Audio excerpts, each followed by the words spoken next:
Beginilah kondisi Sekolah Negeri Bojong Soban, Desa Tanjung Sari, Kecamatan Sukaresik, Tasikmalaya. Sudah 2 hari di sekolah ini tidak ada aktivitas belajar mengajar karena sekolah terendam banjir sejak hari Jumat kemarin. Pihak sekolah menghentikan aktivitas belajar sejak Sabtu kemarin.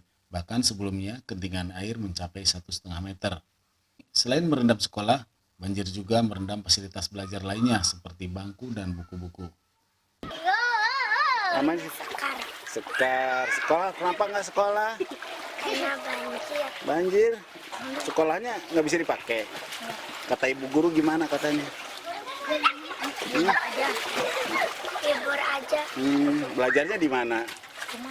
Di rumah. Nanti kalau sekolah lagi kapan? Besok. Kalau udah surut. Kalau masih banjir sekolah libur lagi. Iya. Oh.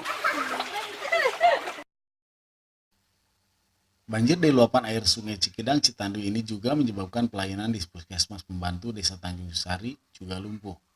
Menurut petugas kesehatan, puskesmas tidak layak digunakan. Bahkan sebagian alat kesehatan dan obat-obatan juga ikut hanyut terbawa banjir. Karena banjir susulan terjadi setengah malam. Pelayanan puskesmas banjir ini gimana Pak? Sementara pindah ke tetangga rumah kosong untuk penanganan darurat sebelum ini surut, atau apabila kunjungan banyak, biasanya permintaan banyak dari masyarakat suka buka di posko di desa sama tim gerak cepat dari puskesmas. Kalau banyak warga yang Ya biasanya pasca udah surut biasanya suka buka posko di sana di desa. posko kesehatan ya? Iya.